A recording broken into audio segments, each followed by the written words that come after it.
Salam dostlar, bugün biz sizinlə 7-ci sinif kimya iş dəftərinin birinci hissəsindən ümumiləşdirici tapşırıqlara baxacağıq. Birinci hissənin ümumiləşdirici tapşırıqları. Birincidə verilib suyun tərkibi hidrogen, oksigen. Aşağıdakı maddələr üçün oxşar sxem tərtib et. Karbon qazı karbondan və oksigendən ibarətdir. Karbohidratlar hidrogen, oksigen, karbondan ibarətdir. Qum, silisium oksigenden, yağlar hidrogen, oksigen, karbondan ibarətdir.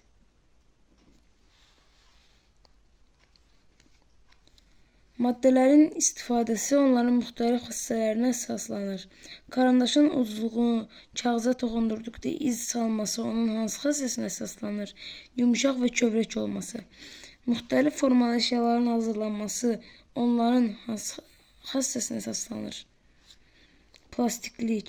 Mis və alüminiumdan naqillərin hazırlanması, elektrik keçiriciliyi, civədən termometrlərdə istifadə olunması, istidən genişlənmə. Üçüncü sual. Sxemdə bəzi elementlərin adi şəraitdə halı verilmişdir.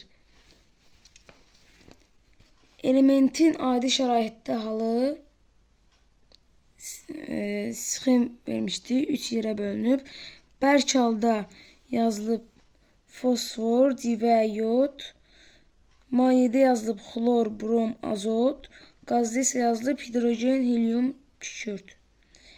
Bizdən ada istəyir ki, yeri doğru göstərilməyən elementləri dairəyə al.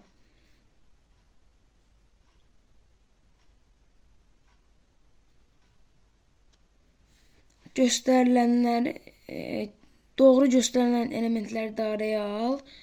Fosfor, yod.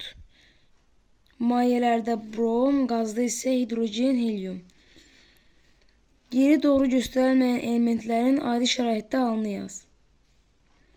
Civə, maye, kükürt, bərk, azot, qaz, xlor, qaz. 4. Sualları cavablandır. Allotropiya nədir? Bir elementin müxtəlif formalarda mövcud olmasına allotropiya deyilir. B. Hansı elementlər allotrop şəkil dəyişmələri əmələ gətirir? Oksigen, kükürt, karbon, fosfor, silisium. Kükürdün allotrop şəkil dəyişmələri bir-birindən hansı xüsusiyyətinə görə fərqlənir?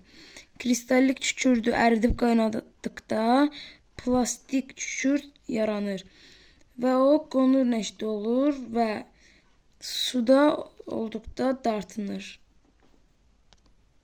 Bugünlük bu qədər dostlar. Videomu bəyənirsə like atıb kanala abunə olmağı unutmayın. Gələn videolarda görüşənədək.